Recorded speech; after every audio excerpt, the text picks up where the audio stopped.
उस्ताद फैज़ मोहम्मद झूनो ऐं सादो सबाझो माण्हू जंहिंजे अखियुनि मां ॼण त सदियुनि जी का तारीख़ लिया पाईंदे नज़र ईंदी आहे।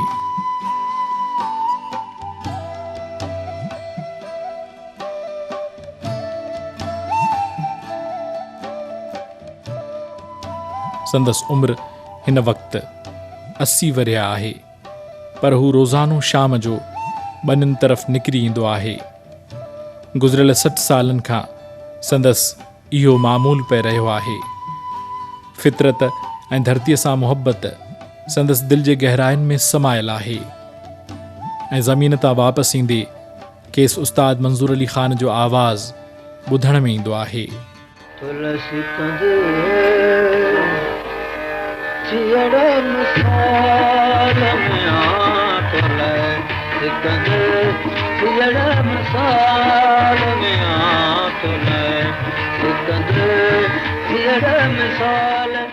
वरे अॻु मूं हिकु भेरे पंहिंजे ॻोठ में उस्ताद मंज़ूर अली ख़ान खे कंहिं शादीअ में ॻाईंदे ॿुधो हुयो। अलाए जे छो उस्ताद मंज़ूर अली ख़ान जो आवाज़ मुंहिंजे रूह खे ॾाढो सुकून ॾींदो आहे। उस्ताद फैज़ मोहम्मद पाण उन्हनि माण्हुनि जे क़बीले मां सभिनी खां वधीक झूनड़ो आहे, जिन खे असां ख़ासि माण्हू चई सघूं था, यानी हिकु ऐं ॿिनि आङुरियुनि ऐं फिॾनि हथनि वारा माण्हू। शिकारपुर ज़िले जे मशहूर तारीख़ी ॻोठ रुस्तम खां सॾ पंध ते सिंधवाह खां थोरो ई परभरो अल्लाह जे हिकु नेक बान्हे पीर मेहर शाह जी दरगाह आहे। उन दरगाह वटां लंघबो त सावक ई सावक नज़र ईंदी। थधिड़ी ऐं ताज़ी हवा साहनि में लहंदे महसूस थींदी ऐं सरसब्ज़ वणनि में लिकल पखी सुरीलनि गीतनि सां आदुर्भाव कंदा आहिनि।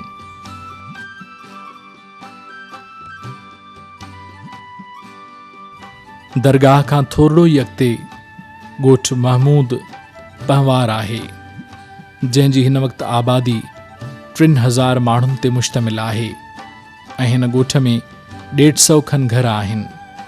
हीउ ॻोठ शिकारपुर शहर खां 18 किलोमीटरनि जे पंध ते मौजूदु आहे ऐं जंहिं में रुॻो हिकु ई पहवार ज़ात जा माण्हू रहनि था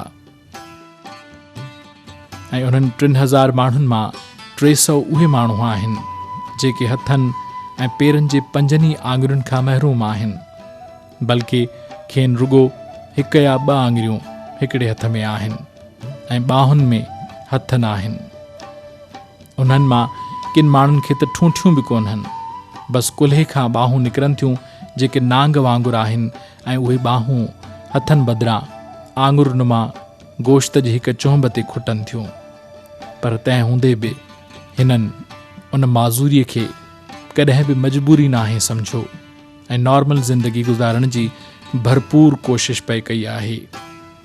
उस्ताद फैज़ मोहम्मद पहवार ॿुधाए थो त मां अञा 4 सालनि खनि जो मस हुयुसि त मूंखे पहिरियों भेरो अहसासु थियो हो त मां हथनि ऐं पेरनि जे आङुरियुनि खां महरूम आहियां। रुॻो हथनि ऐं पेरनि में हिकु आङुर आहे। मूंखे पंहिंजी अम्बड़ सम्झायो हुयो त बचड़ा, इहो सभु कुझु अलाह जे अमर सां थियो आहे। अलाह साईं जेकॾहिं उन में ख़ुशि आहे त पोइ असांखे रंज न थियणु घुरिजे। उहो ॾींहुं ऐं अॼोको ॾींहुं मां उन माज़ूरीअ वारे अहसास खे ज़हन मां कढी छॾियो आहे। कुदरती निज़ाम रखियो आहे असांजी पुश्त में इहो आहे। मां नंढे हूंदे पढ़ियुमि, आख़िर मूंखे प्राइमरी मास्तरी मिली, पोइ इन्हनि आङुरनि जे करे मूंखे अनफिट करे 4 सालनि खां पोइ लाहे छॾियो। असां मिसकीन ॻोठाणा माण्हू आहियूं, वॾो माण्हू असांजो कोन्हे अहिड़ो सरबराह जेको कुझु करे सघे थो। असांजे मिसकीन जेके बि आहियूं सभु पधियो करे खाईंदा आहियूं ऐं घणो करे पिनण जी आदत बि कान्हे। सभु मिसकीन आहियूं, असांजो ॻोठु मिसकीन आहे। ईअं न त ॿिया माण्हू ख़ुशि आहिनि त असां हुन सहारे हुजऊं। ग़रीब ॻोठु आहे, अहिड़ो को अमीर असांजे ॻोठ में कोन्हे। महिरबानी करे जेकॾहिं कंहिंखे जुबो पवे ऐं अलाह रासी को नज़र करे कोई ऑफिसर त असां एतिरा अंदाज़े माण्हू तमामु मज़दूर आहियूं, एॾा ख़ुशि बि न आहियूं, पर गुरबत में पंहिंजो पौधियो करे, को कहिड़ो पौधियो थो करे, को कहिड़ो पौधियो थो करे, पेट गुज़ारो कयूं था। ऐं हमेशह असां इहे अख़बारनि में हिन में ॾींदा रहिया आहियूं त अॼु ॾींहं ताईं कोई माण्हू अहिड़ा पैदा कोन थियो आहे जेको असांखे अची मदद करे। ही ॻोठ ऐं पहवारनि जो ही क़बीलो निहायत क़दीम आहे। जेतोणीकि हिन ॻोठ जी क़दामत ऐं तारीख़ ते तहक़ीक़ न आहे थी, पर तंहिं हूंदे बि गुमान इहो थो गुज़रे त ही ॻोठ घटि में घटि 4000 साल पुराणो हूंदो। चयो वञे थो त चांडका परगिणे यानी मौजूदा लाड़काणे ॾांहुं वेंदे सिकंदर आज़म जॾहिं हिन ॻोठ वटां लंघियो हुयो त हिननि माण्हुनि जे हथनि ऐं पेरनि जे आङुरियुनि खे ॾिसी हैरत जो इज़हार कयो हुआईं। न रुगो एतिरो, पर तारीख़दान लिखनि था त जदीद तारीख़ जे अबे हीरोडोट्स खे जॾहिं हिन अजीबो ग़रीब सिंधी माण्हुनि जी ख़बर पई हुई त हिन पंहिंजा कुझु माण्हू हिननि खे ॾिसण लाइ मोकिलिया हुआ। मेडिकल साइंस जे माहिरनि हिन क़बीले में चङी चौखी दिलचस्पी वरिती ऐं इहा राय ॾिनी त सौटाण शादियुनि यानी कज़िन मैरिजिस जे करे उन्हनि माण्हुनि में इहो जिस्मानी नुक़्स या ख़लल पैदा थियो आहे। पर पाकिस्तान जे नाले वारे जीनियाती साइंसदान प्रोफेसर डॉक्टर वसीम अहमद जी तहक़ीक़ इन राय खे क़तई रद्द करे छॾियो। डॉक्टर साहब इन कुटुंब ते 15 साल खनि खोजना कई ऐं इन हवाले सां पंहिंजा तहक़ीक़ी मक़ाला मुख़्तलिफ़ बैन अल-अक़वामी रिसालनि में छपराईंदो रहियो। डॉक्टर साहब हिकु नओं एक्स लिंक्ड जीन दरियाफ़्त कयो आहे, जंहिंजे करे हथनि ऐं पेरनि जी बनावट बेडोली थी पई आहे। इहो एक्स लिंक्ड जीन उन नस्ली पैदाइश वारे हंध ते मौजूदु आहे जेको साॻे ई नस्ली मुंतक़ली जीव यानी क्रोमोसोम सां सलाहियल हूंदो आहे ऐं बदन जे कंहिं बि हिस्से में नुक़्स पैदा करण जी सघ रखंदो आहे। प्रोफेसर डॉक्टर वसीम अहमद जी खोजना मुताबिक़ हथनि ऐं पेरनि जी इहा बेडोली बनावट बुनियादी तौर ते हिकु गाॾड़ साॾड़ ख़लल या नुक़्स आहे। इहो नुक़्स जीव मादे जी अणपूरी या नाक़िस वाद जे करे ग़ैर तबई जिसामत आङुरियुनि जे हॾनि ऐं हथनि ऐं पेरनि खे बेडोलो करण जो सबबु बणिजे थो। जीअं त उन ख़लल जे करे ॼम मर्कज़ यानी सेंट्रोमेरिक ते घणो असरु पवंदो आहे, तंहिं करे नस्ली तब्दीलीअ जे उसूल पटांदड़ पैदा थींदड़ औलाद जा हथ फिॾा ऐं टिड़ियल बेडोला ऐं हिकु आङुर या ॿिनि आङुरियुनि वारा थींदा आहिनि। जीअं त औरतूं ई एक्स लिंक्ड जूं खणंदड़ या कैरियर हूंदियूं आहिनि, तंहिं करे पैदा थींदड़ ॿार यक़ीनी तौर ते हथनि ऐं पेरनि फिरियल पैदा थींदा आहिनि। मर्द भले नॉर्मल छो न हुजे, पर ॿार माज़ूर ई पैदा थींदा आहिनि। मर्द जे नॉर्मल हुजण या न हुजण सां उनजो को वास्तो कोन्हे। बुनियादी तौर ते जॾहिं बि को ॿारु पैदा थींदो आहे त उहो मुंहुं मुहांडे में पंहिंजे पीउ माउ सां हिकु जहिड़ाई रखंदो आहे। उहो पीउ जहिड़ो या माउ जहिड़ो नज़र ईंदो आहे, यानी उन में पीउ माउ ॿिन्ही जूं ख़ुसूसियतूं हूंदियूं आहिनि। उन उसूल खे मौरूसियत यानी हेरिडिटी चयो वेंदो आहे। मौरूसियत जे नमूननि हिकु वॾे अरसे ताईं इल्म हयातियात जे माहिरनि खे परेशान करे छॾियो। बाद में ऑस्ट्रेलिया जे हिकु सन्यासीअ ग्रेगोर मंडल मौरूसियत जा अददी क़ानून ॻोल्हे वरिता। मंडल जी खोजना मां सुध पई त मौरूसी ख़ुसूसियतूं उन्हनि एकनि यानी यूनिट्स ॾांहुं मुंतक़िल थींदियूं आहिनि जिन खे जीन चयो वेंदो आहे, यानी मौरूसियत जे एके खे जीन चइबो आहे। जीन बुनियादी तौर ते वॾा परमाणा या ज़रड़ा हूंदा आहिनि जेके तुख़ुम घरड़े या बेज़वी घरड़े जे मर्कज़ यानी न्यूक्लियस में मौजूदु हूंदा आहिनि। हर जीव घरड़े यानी सेल जे मर्कज़ में सन्हा ऐं ड्रिघा तांदूरा या धागा थींदा आहिनि जिन खे विरसाती जीवड़ो यानी क्रोमोसोम चयो वेंदो आहे ऐं जिन में वरी जीन मौजूदु हूंदा आहिनि। इहे क्रोमोसोम्स जीअं त जोड़नि में हूंदा आहिनि, तंहिं करे उन्हनि में मौजूदु जीन बि जोड़नि में ई हूंदा आहिनि।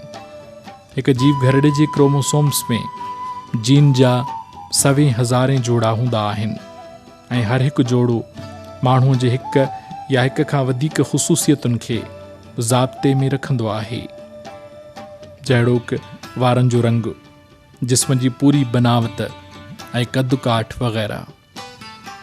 जीअं त हिन क़बीले में मौजूदु औरतुनि जा जीन निहायत सघारा आहिनि, उन करे संदन ख़ुसूसियतूं औलाद में मुंतक़िल थियनि थियूं। सदियुनि खां वठी हेल ताईं संदन औलाद में जेका ख़ुसूसियत मुंतक़िल थी रही आहे सा हथनि ऐं पेरनि जे आङुरियुनि जे मुख़्तलिफ़ नुक़्सनि या ख़राबियुनि जी सूरत में ज़ाहिर आहे। मिसाल तौरु हींअर तव्हां हथनि ऐं पेरनि में ॿ आङुरियूं ॾिसी रहिया आहियो। नंढी आङुर वारो हथु ॾेखारियो पियो वञे। ही ॿिए आङुरी फिॾो पेर आहे, जंहिंजे विच में हिकु वॾी विथी आहे। हीअ मुतासिर औरत जे फिॾुनि आङुरियुनि जी तस्वीर आहे। फिॾुनि आङुरियुनि वारो पेर,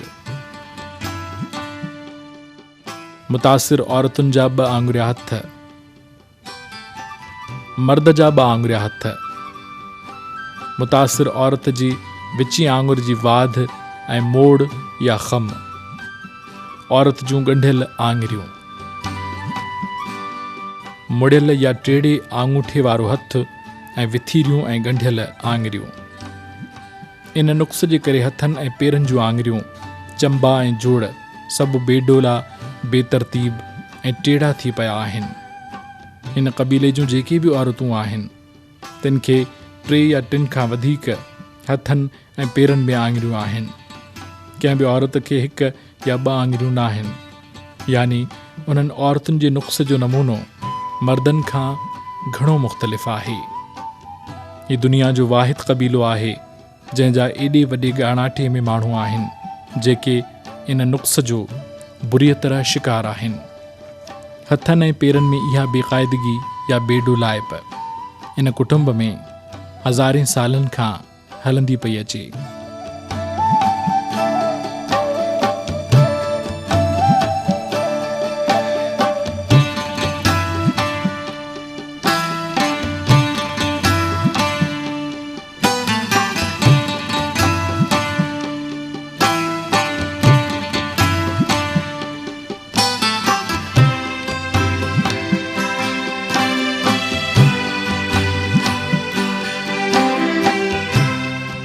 पर प्रोफेसर डॉक्टर वसीम अहमद मौजूदा 7 पीढ़ियुनि ते तहक़ीक़ कई आहे ऐं उन्हनि जे DNA जो जीनियाती तज्ज़ियो करे हिकु शजरो या चार्ट तयारु कयो आहे।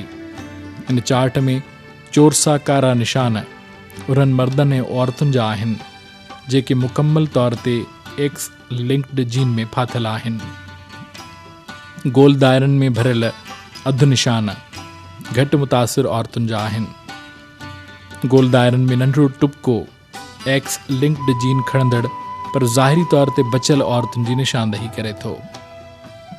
ॿिटी लकीर उन्हनि मर्दनि खे ज़ाहिर करे थी जिन ई हिक ई वक़्तु नॉर्मल औरतुनि ऐं X लिंक्ड जीन खां मुतासिर थियल औरतुनि सां शादी कई आहे।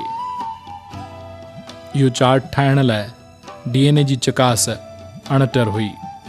DNA हिकु डिघो तांदूरे वारो ज़रो आहे जेको क्रोमोसोम्स में मौजूदु हूंदो आहे। इंसान समेत मिड़नी साहदार शयुनि जे मुंहं मुहांडरनि, रंग रूप ऐं बदनी बनावट वग़ैरह जो तयन DNA ई कंदो आहे।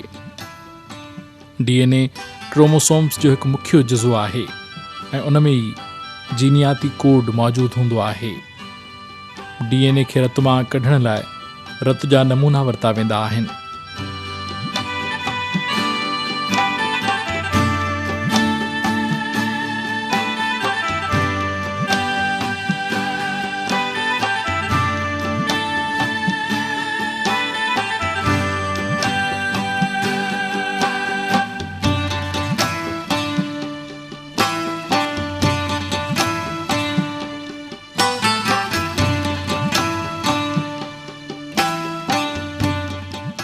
रत जे नमूननि खे मख़सूस गर्मीअ जे दर्जे ते मुख़्तलिफ़ मशीनुनि मां गुज़ारण खां पोइ DNA हासिल कयो वेंदो आहे। इन समूरे मरहले खे पोलीमेरेस चेन रिएक्शन चयो वेंदो आहे। इहो तरीक़ो 1986 में ठाहियो वियो, जंहिं वसीले जीनियाती साइंसदान DNA जूं हज़ारे कापियूं सवलाईअ सां ऐं बिना कंहिं देर जे ठाहे सघनि था।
DNA जी इन तफ़सीली तज्ज़िये खां पोइ professor doctor Waseem Ahmed X linked gene ॻोल्हे वरितो, जंहिं हिननि माण्हुनि जे हथनि ऐं पेरनि खे ॾाढो बेडोलो करे छॾियो आहे।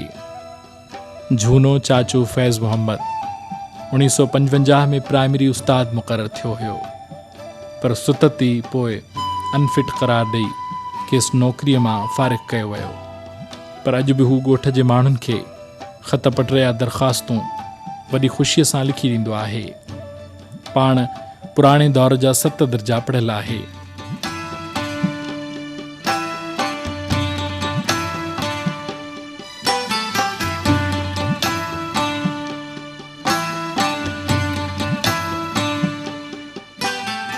इन क़बीले सां ताल्लुक़ रखंदड़ माण्हू आम माण्हुनि वांगुरु ज़िंदगीअ जे कमनि कारियुनि में रुधल आहिनि। उहे नॉर्मल माण्हुनि वांगुरु घणो कमकार त नथा करे सघनि, पर पोइ बि बनी ॿारो करणु, गाह पठो करणु, माल चारणु, गॾह गाॾा हलाइणु,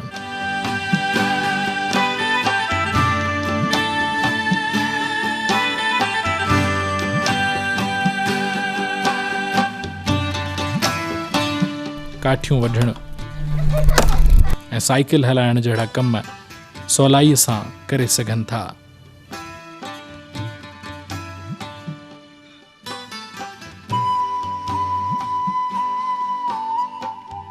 खेनि खाइण पीअण में ॾुखियाई त ॾाढी थींदी आहे, पर पेट जो दोज़ख भरण बि त लाज़मी आहे।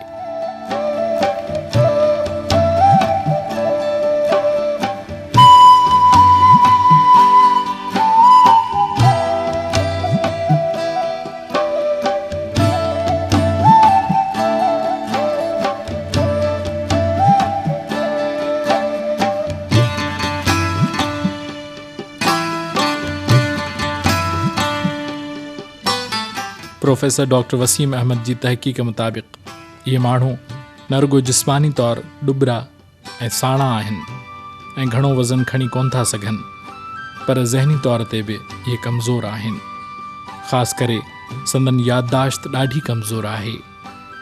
संदन ख़्याल में त एक्स लिंक्ड जीन जिस्म जे हिक या हिक खां वधीक सलाहियतुनि ते बुरो असरु करे सघे थो। ख़ासि करे उमिरि वधण सां गॾु संदन यादगिरी बि घटि बि रहंदी आहे। अॼु जे जदीद दौर में जीन थेरेपीअ तमामु घणी तरक़ी कई आहे। जीन थेरेपीअ वसीले काफ़ी जीनियाती बीमारियुनि ऐं नुक़्सनि जो इलाज मुमकिन थी सघियो आहे।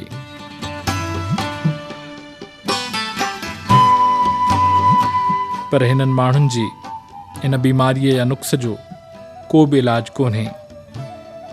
उन जो हल रुगो इहो आहे त ॿार घटि पैदा कया वञनि। जेतिरा ॿार घटि हूंदा ओतिरा एक्स लिंक्ड जा खणंदड़ या कैरियर घटि हूंदा। जेकॾहिं ईअं न थियो त पोइ कामरान ऐं संदसि ॿियनि नंढड़नि साथियुनि खे रांदि रूंद में ई ख़बर कान पवंदी त इहे के एबनॉर्मल ॿार आहिनि। पर वॾे थियण खां पोइ पंहिंजे माज़ूर हुजण जो अहसासु खेनि सॼी उमिरि ॾंभींदो रहंदो।